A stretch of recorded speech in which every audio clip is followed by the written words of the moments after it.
자, 이어서 미국장의 분위기를 국내장과 연결해 보겠습니다. 오늘 유안타증권의 송태현 과장이십니다. 안녕하십니까? 안녕하세요. 네. 자, 오늘 과장님과 볼 주제부터 공개해 주십시오. 자, 인플레이션의 역습, 네, 물음표고요.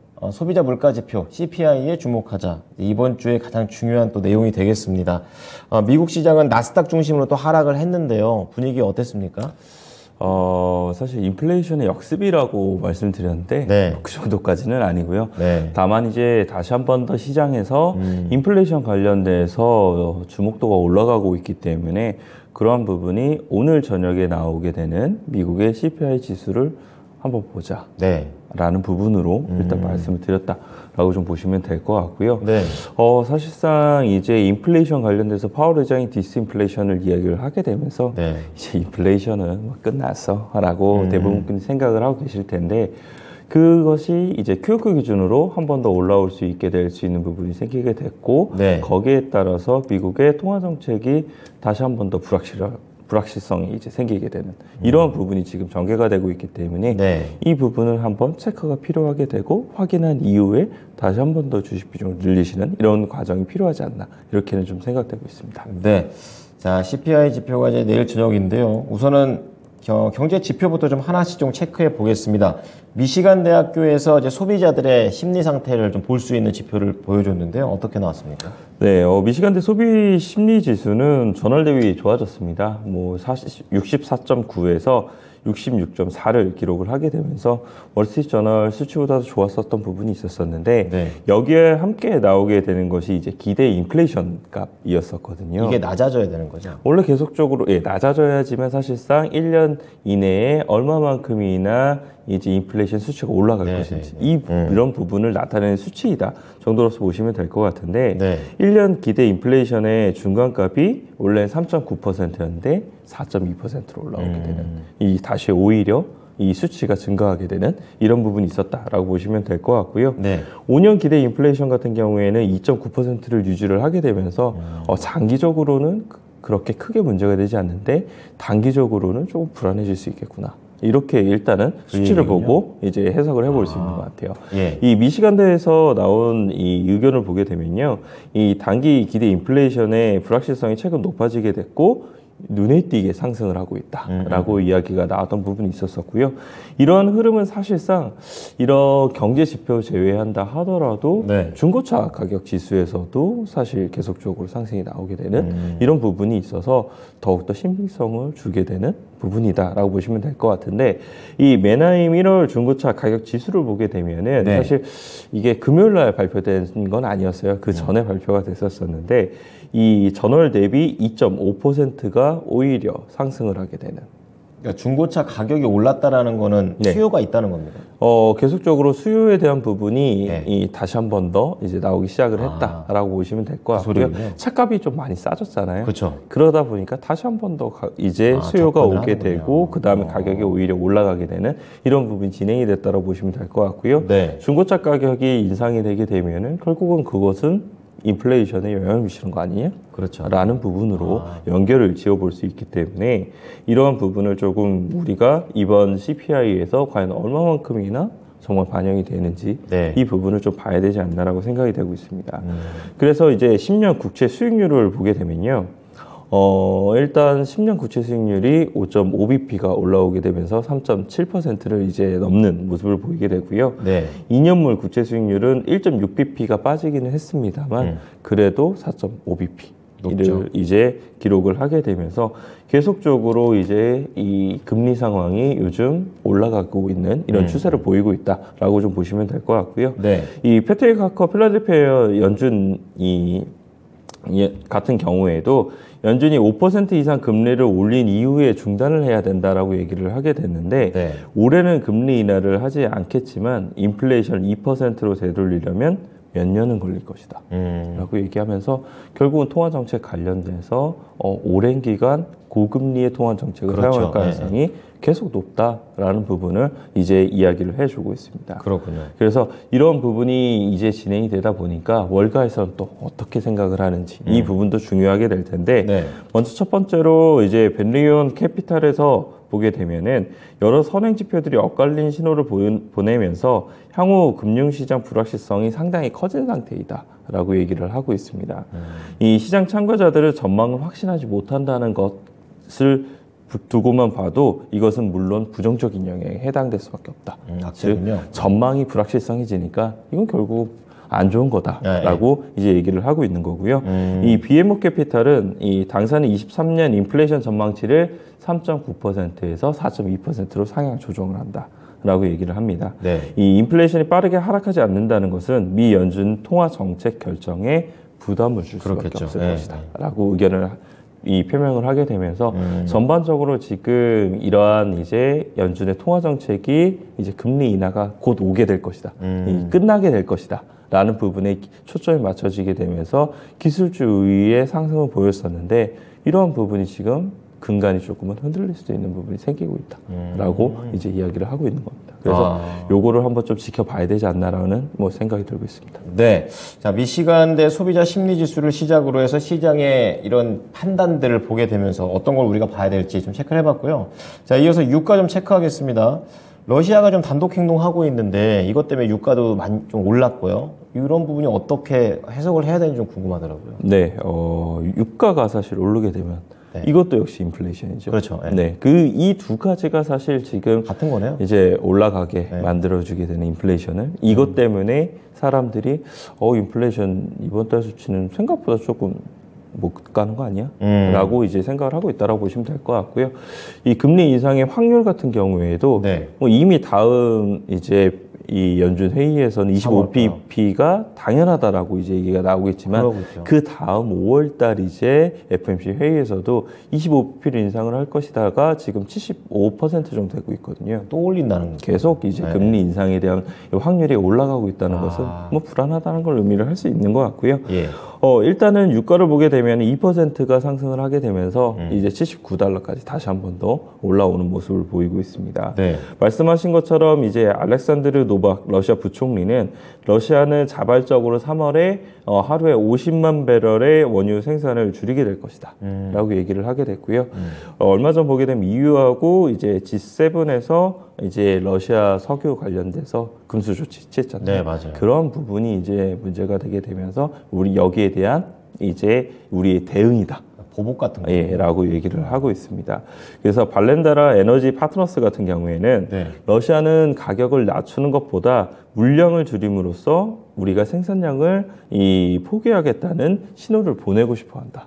라고 얘기를 하고 있고요. 네. 또 일부 이제 이 월가에서는 어차피 러시아가 감산을 할 것은 이미 기정사실로 예상을 하고 있었다. 그렇기 때문에 크게 영향을 미치지 않을 것이다. 라고 이야기를 하고 있습니다만 예. 어쨌거나 이 뉴스가 나오게 되고 이 원유 가격이 상승이 나오게 됐었고요. 뭐 관련돼서 엑스모빌이라든지 아니면 쉐브론이라든지 아니면 옥시드탄 페트롤리움이라든지 이런 이 에너지 관련된 종목들이 강세를 보이게 됐었었고 그리고 거기에 더 넓게는 네. 천연가스 관련된 기업이라든지 이런 기업들까지 다 같죠. 전반적으로 네. 이제 가격이 상승이 나오게 됐다는 점. 이런 점을 생각을 해봤을 때는 이 인플레이션에 대한 것이 약간의 이슈가 됐고 거기에 따라서 다른 이런 인플레이션 관련된 종목들이 그 틈을 타서 약간 좀 움직일 수 있는 여지가 된 것 아닌가라고 생각을 해볼 수 있는 것 같습니다. 그렇군요.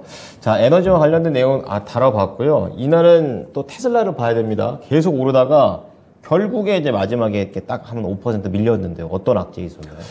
일단 첫 번째는 푹스 비즈니스에서 네. 미국 교통부가 이 복합 충전 시스템 기준을 정하고 이를 통해 개방형 전기 충전소를 건설하면 75억 불을 건설 지원을 하겠다. 네. 예, 이렇게 하면 아무도 못 알아듣시겠지만 충전 인프라 뭐 지으란 얘기입니까? 쉽게 얘기하면 예. 이 테슬라가 슈퍼차저가 갖고 있잖아요. 갖고 있죠, 자체적으로. 네, 슈퍼차저가 갖고 있는데 그 슈퍼차저가 약간 폐쇄형이잖아요. 테슬라 이제 이용 고객들만 사용을 이제 하게 되어 있고 그쵸. 그리고 그것을 일반적으로 이제 개방을 하겠다고 얘기를 하고 있지만 네. 이 전반적으로 아예 처음부터 개방형 시스템으로 이것을 사용을 하지 않게 되면은 네. 이 미국 교통부는 75억 달러를 지원을 해줄 수 없다라고 이제 얘기를 한 것이다라고 예. 좀 보시면 될 것 같아요. 그래서 네. 이 테슬라가 어떻게 향후에 대응을 할지는 좀 지켜봐야 되겠지만 이 반대로 이런 의견이 나왔다는 것은 결국은 테슬라를 이용하는 것 중에 하나는 그쵸. 이 충전에 있어서 슈퍼차저를 우리만 사용을 할 수 있어서 보다 더 편리하게 충전을 할 수 있다. 이런 이제 관측에서도 테슬라를 사용을 할 수 있는 거잖아요. 당연하죠. 네, 그래서 그런 부분에 있어서 이 테슬라를 사용하는 사람들에 대한 이런 많은 경쟁적 우위에 대한 부분을 희생시켜야 된다. 라는 부분에 의해서 한 네. 5% 정도 이제 하락이 나왔다라고 이제 나왔던 부분이 있었었고요. 그 외에도 이제 보게 되면은 이 모건 스탠리가 이제 투자 의견을 제시를 하게 되는데 네. 테슬라가 저점에서부터 100% 상승 나왔잖아요. 많이 올랐죠. 예, 그렇게 회복을 되다 많이 보니까 이 밸류에이션에 대한 매력도는 이제 끝났다. 아, 뭐 이제 추가적으로 상승이 나오기 위해서는 3월 1일 날 이제 배터리 데이 때 과연 인베스터 데이 때 네. 과연 어떠한 이제 다음 전략이 비전. 나올 것인가. 거기에 따라서 추가적인 움직임이 나올 수 있을 것이지 여기서부터는 이제 많이 힘이 딸릴 것이다 라고 이제 모건 스탠리에서 얘기를 했었었는데 그 외에도 보게 되면 이러한 투자 의견을 제시한 쪽이 좀 많았었거든요. 그랬군요. 그러다 보니까 복합적인 요소로 한 5% 정도 하락이 나오게 됐었었고 전반적으로 이런 전기차 관련된 기업들에 대한 투자 심리도 썩 좋지 못했었다라고 보시면 될 것 같습니다. 네. 자, 그렇다고 보면 이제 포드 같은 경우에는 그런 와중에서 또 올라갔어요. 저 개별적인 호재가 있었던 것 같은데요. 이 내용 자체를 보게 되면은 사실 계속적으로 이야기가 나왔던 건데 이제 주말에 이 이야기가 이 확정이 어느 정도 좀 되어가고 있다라고 나왔던 내용이고요. 포드가 이제 이 CATL라고 중국이요. 예, 이 미국에서 공장을 합작으로 설립을 할 것이다. 라는 내용이 나오게 됩니다. 네. 사실 이게 어떻게 보면은 미국과 중국과의 관계에 있는데 과연 이것이 가능할 것인가? 그렇죠. 라는 부분을 일단 첫 번째로 생각을 해볼 수 있었던 것 같고요. 네. 과연 이런 부분을 함에도 불구하고 이 포드가 세금적인 혜택을 받을 수 있을 것인가? 그렇죠. 이런 부분을 생각을 하실 수가 있게 될 텐데 어떠한 방식을 취하게 되냐면 일단은 이 포드가 생산 시설에 대해서는 100% 권리를 이제 갖게 됩니다. 네. 그리고 이제 이 CATL이 갖고 있는 LFP 배터리에 관련된 예. 기술을 지원을 받게 되면서 거기서 이제 생산을 하게 되면은 포드가 미국 내에서 100%로 생산을 하는 거기 때문에 네. 세금을 받을 수 있다.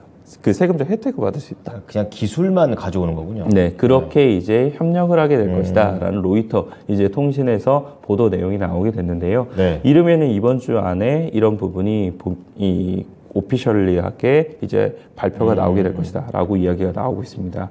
그런데 이런 부분 자체가 사실 배터리 3사에게는 예. 썩 달갑지만은 않은 뉴스이기 때문에 그렇죠. 예. 정말 이 부분이 문제가 되는지 안 되는지 조금 더 지켜는 봐야 되겠지만 어쨌거나 투자 심리상에 있어서는 조금은 좋지 못한 흐름이 나올 수가 있는 부분인 거고 그리고 아까도 테슬라가 사실상 많은 부분 2차 전지의 국내 섹터들도 견인을 해줬던 부분이 있었었는데 네. 그 테슬라의 주가 흐름도 약해졌다. 이 두 가지를 봤을 때는 일단은 2차 전지 섹터가 이번 주에는 약세를 좀 보일 가능성이 있지 않나 이렇게 생각을 해볼 수 있는 것 같습니다. 네, 이렇게 공장 지어진다고 해서 제가 보서는 계속 뭐 공화당이든 민주당이든 다 중국을 싫어하는데 뭐 태클 거면 얼마든지 걸 수 있겠다 이 생각도 듭니다.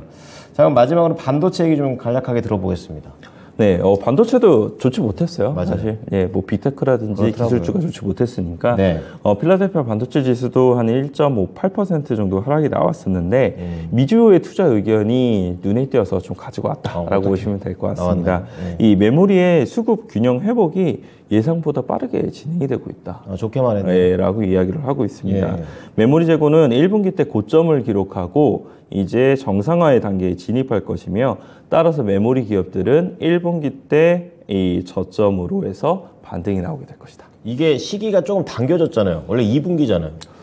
그렇죠. 2분기 때 하고 그리고 조금 더 안 좋게 생각하는 사람들은 하반기도 잘 모른다. 아, 그런 상황에서 이런 이렇게. 상황이었었는데 이것이 예. 조금 땡겨졌다는 것은 그렇군요. 혹시 메모리 관련돼서 수급적인 변화라든지 이런 부분도 일부 나오고 있는 것이 아닌가라는 부분을 생각을 해볼 수 있는 것 같고요. 네. 만약 이렇게 되게 되면은 국내에 있어서는 사실 반도체가 메모리 쪽에 조금 더 많이 그렇죠. 이 편중이 되어 있잖아요. 예, 예. 그렇게 되다 보니까 반도체 관련된 종목들로도 수급이 조금 더 빠르게 돌아올 수 있는 것이 아닌가라고 생각을 해볼 수 있는 것 같습니다. 그렇군요.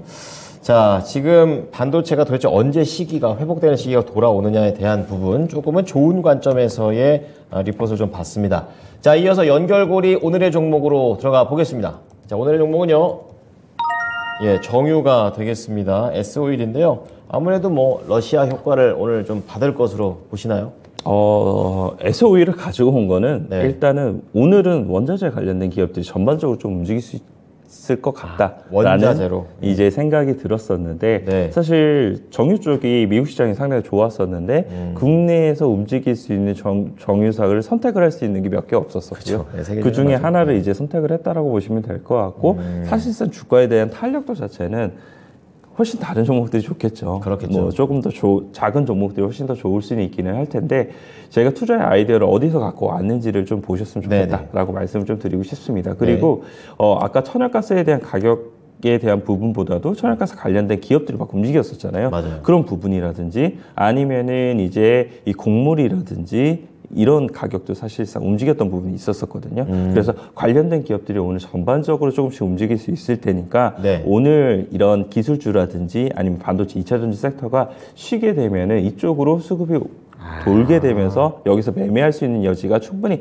많을 것이다 라는 것을 말씀을 좀 드리고 싶습니다. 그래서 SOL 같은 경우에는 여기에 상징적인 종목이 될 수 있다라고 보시면 될 것 같고요. 네. 워낙 바닥권에서 조금씩 움직이는 부분이 있어서 이거는 정말 장기적인 투자자 관점에서 일단은 가격적인 부분을 보고 목표 주가를 한 10%, 15% 정도 이제 설정을 하시고 들어가시는 것이 좀 좋지 않을까라고 생각을 해볼 수 있는 것 같고요. 4분기 실적을 보게 되면 역시나 좋지 못했었어요. 예. 매출액 같은 경우가 늘어났음에도 불구하고 역시 이 정유사들이 갖고 있는 많은 한계점 아니면은 영업적인 구조 때문에 어쩔 수 없게 되는 이런 부분 때문에 영업 손실을 기록을 했다라고 보시면 될 것 같은데 네. 이 유가에 대한 가격 자체가 많은 부분 하락이 나왔었기 때문에 이 정제 마진이 어느 정도 나오고 있음에도 불구하고 재고자산 평가 손실이라든지 이런 부분이 많이 기여가 됐다라고 보시면 될 것 같고요. 네. 환율 같은 경우에도 급하게 좀 빠졌던 부분이 있었잖아요. 거기에 따라서 환손실 같은 경우에도 1,500억 정도가 이제 기록이 됐던 부분이 있었습니다.